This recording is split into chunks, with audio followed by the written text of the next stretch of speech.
up, then you next. Dohlala and buoy. Can't afford to be broke and boom.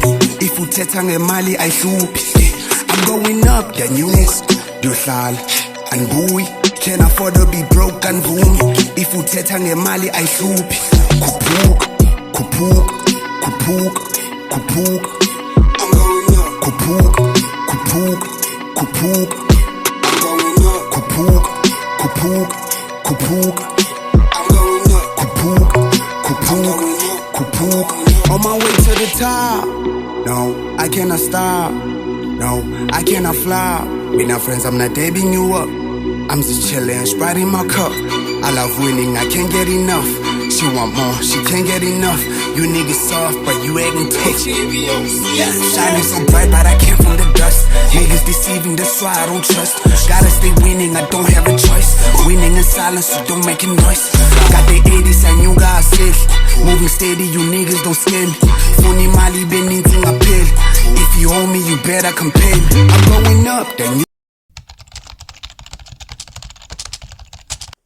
Molweni, I hope you guys are doing good. Kamalam Tumani Skosana, aka Havoc RSA. Big step for one time. You know what time it is. Upcoming hip hop artist / streamer / YouTuber, born in the Eastern Cape province, in Stegspruit, a Bamboo, currently located in Gauteng, Boksburg, Ramaphosa. Take us back to a time in the Eastern Cape when you were still a child. What can you still remember? First thing that I remember is that I used to stay with my granny, Kokumjengu. Shout out to my granny, by the way, RIP. My mom and dad were living here in Johannesburg, so for a better life, they had to move this side. And my dad got a job this side, so they had to move this side. And they left me in the Eastern Cape with my granny until they said maybe I'm gonna come to Joburg when I'm like 11 years old or 12. And in the same house, I used to live with my cousins, Nangamso, Punkosiabo. Shout out to everyone. And who else? Then growing up, so it was easy. I feel like it was easy because I didn't have to stress about a lot of things. And my granny like taught me a lot. Like she had a garden in the yard. So we didn't stress about food, things like that. Like life was so simple back then.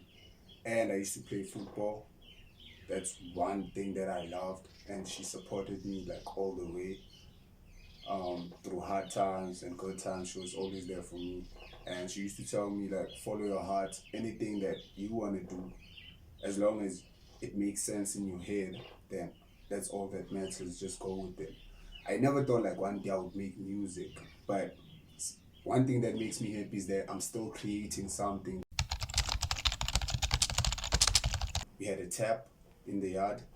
The only thing that was hard for us to actually get was wood. We had to go to the mountains to get the wood and to actually cook outside, because my granny really loved cooking outside.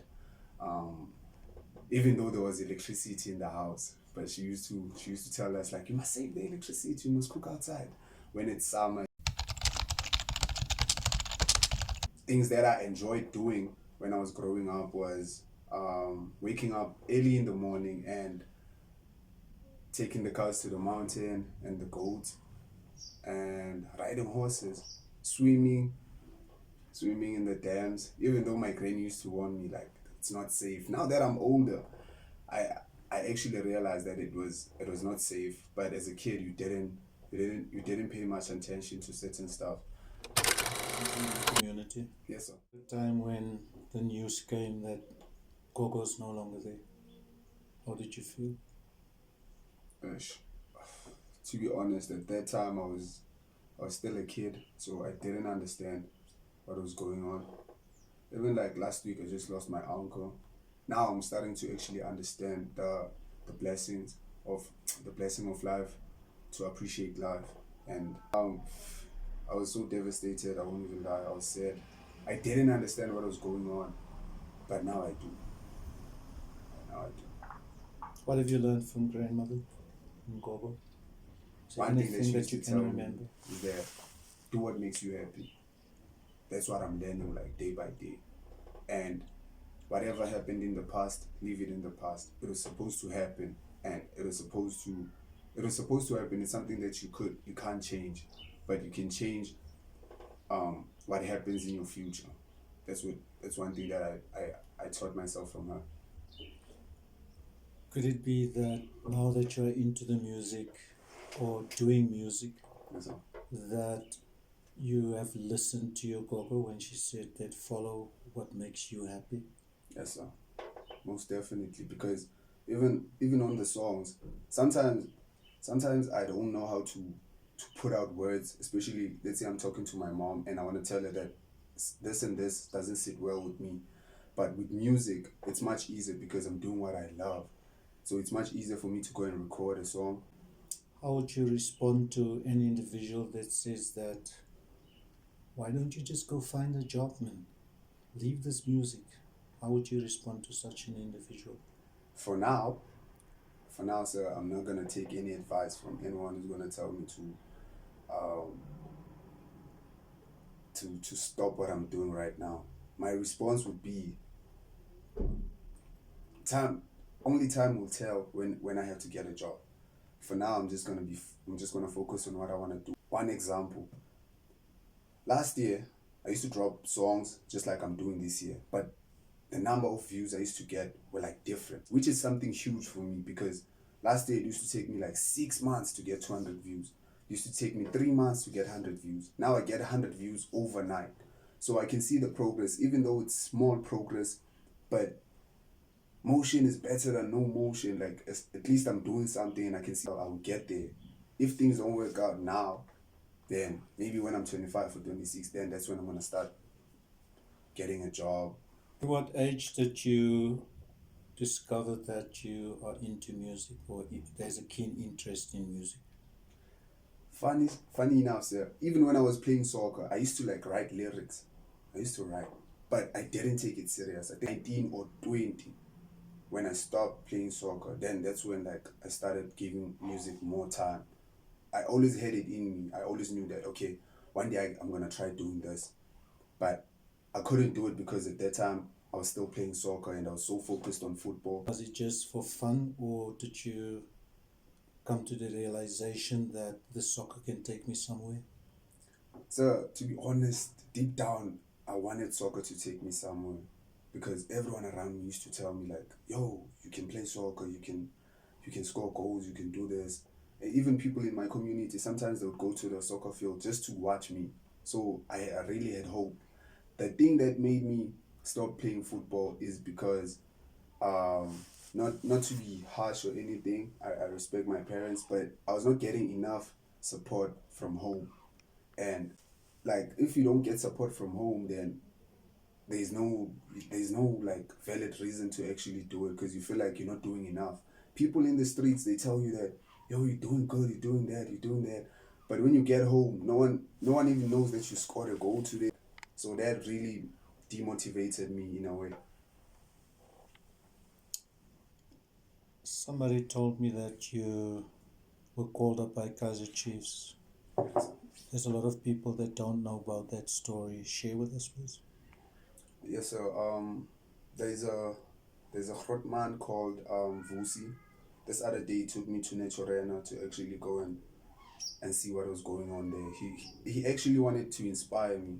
So when I got there, he just told me to go and sit there and watch the first team practice. Then after that he The tried. thing that you're referring to isn't something that you can divulge. No, sir. Okay, I understand. If you have to compare sport with music, do you lean more towards which one do you prefer? Soccer or music? Music. Music, sir. Music. Take us back again to Sterkspruit. Did you listen to music? What type of music did you listen to when you were a kid?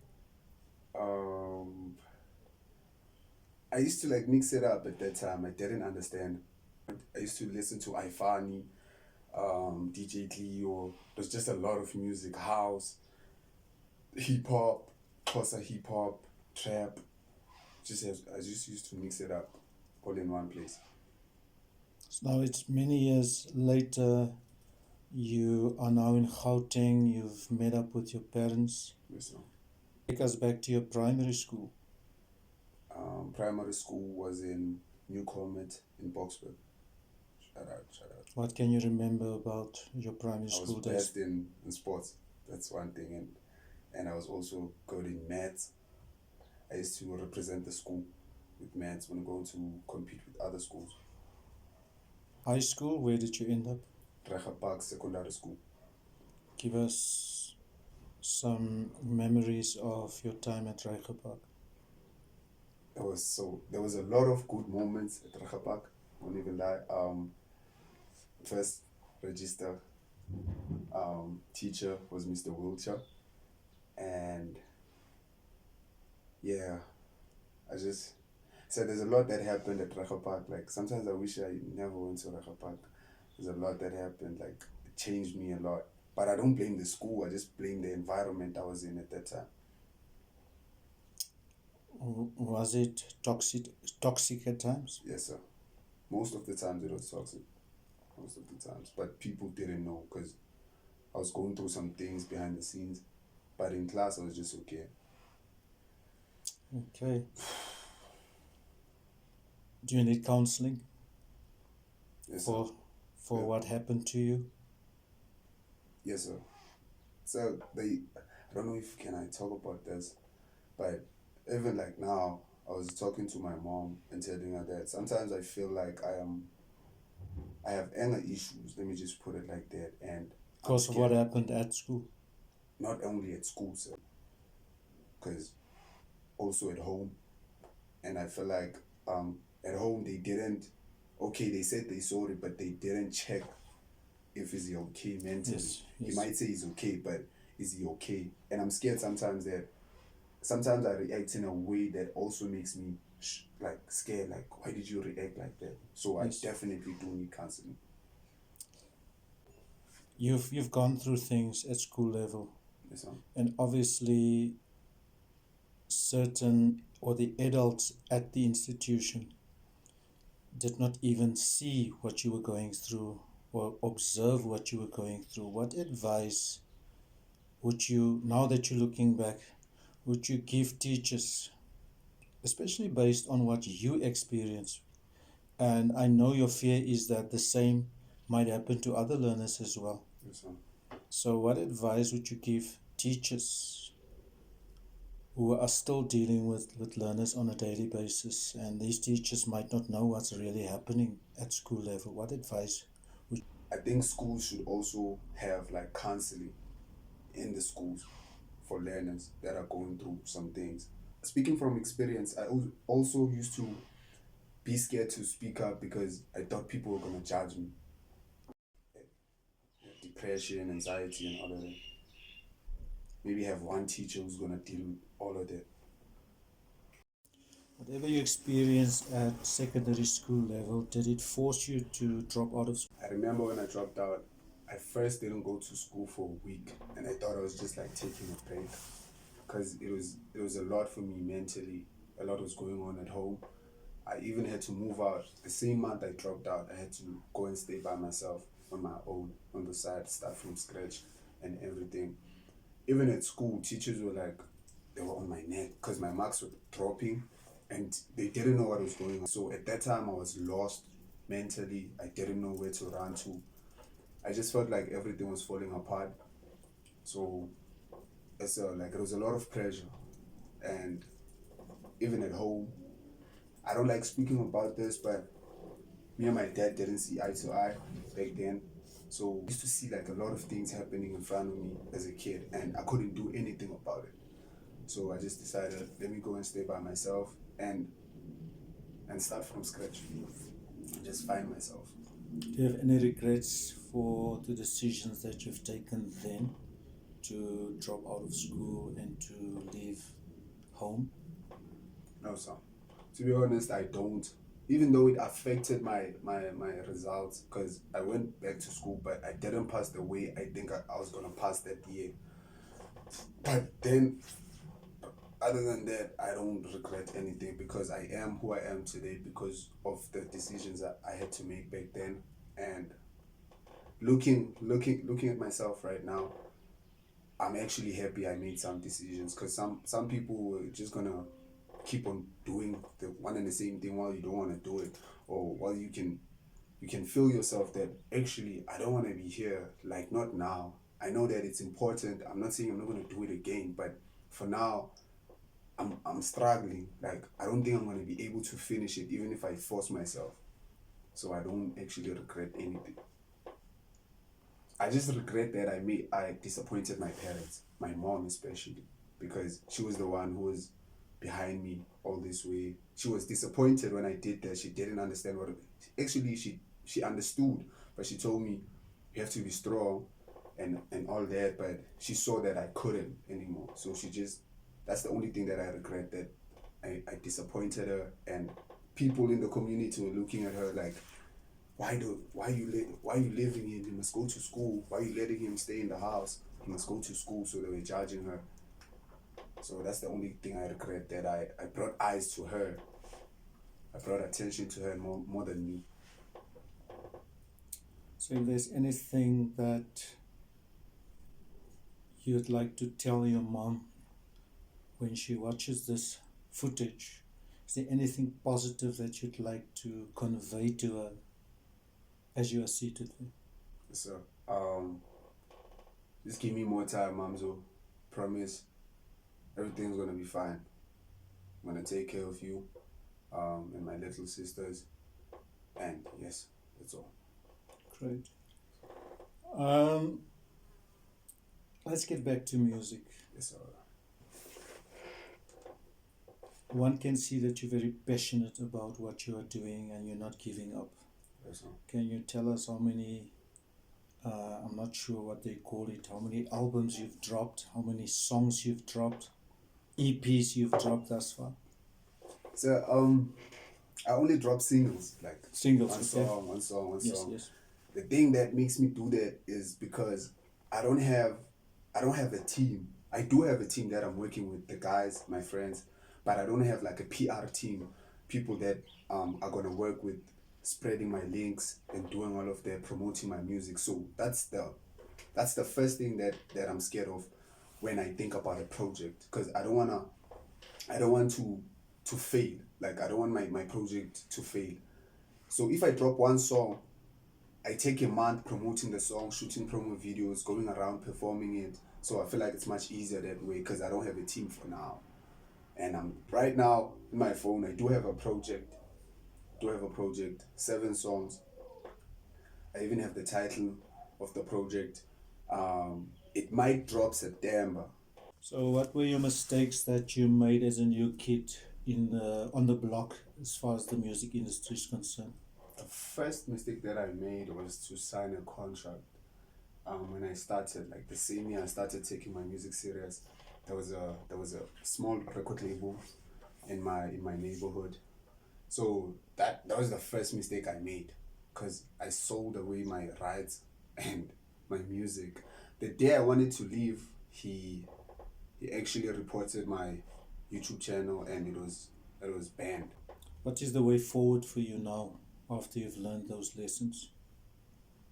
For me, right now, it's just to find the right team. I feel like even my manager is gonna be someone close to me. I think it's gonna be my mom, because there's a lot going on in the music and there's a lot of traps that you might fall into without knowing, and it's okay, but you might take a fall and never come back from it. What goes through your mind? What's my next move? That's the first thing that comes to my mind. Okay, what did you do today? Okay, cool, that's okay. What did you improve today? Maybe the stream, maybe I was more talkative, or I tried a different approach on the streams, and then just think, okay, what's my next move? What's the next song I'm gonna drop? How am I gonna promote it? Where am I gonna perform it? Those are the things that I think about. I also set goals, like by next week I have to be on 1,250 subscribers. So a week it's 50 subs. It's things that actually go through my mind when I'm alone. I think you should use this opportunity to ask people to subscribe, to like whatever you do. Big stepper in the building. Just want to say shout out to everyone that subscribed to my channel. If you haven't subscribed, please head over to YouTube at Havoc RSA, Havoc space RSA, and hit that subscribe button and notification button so you can be notified every single time I drop or do a live stream or drop a vlog. Road to 2K subs. Just want to say, guys, I appreciate your support. For now, you can only find my music on YouTube, but you can also follow me on TikTok at Havoc RSA, Instagram at Havoc RSA, and Facebook, so that you can be updated about my movements and everything that I do. So please follow me on TikTok, road to 2K followers on TikTok, Facebook, road to 10K followers, and then on Instagram, road to 1K followers. Appreciate you guys. See you there. Thank you. I'm also available for bookings, features, and brand collaboration. You can send an email to havocrsa979@gmail.com. Let me repeat that, at havocrsa979@gmail.com. See you there.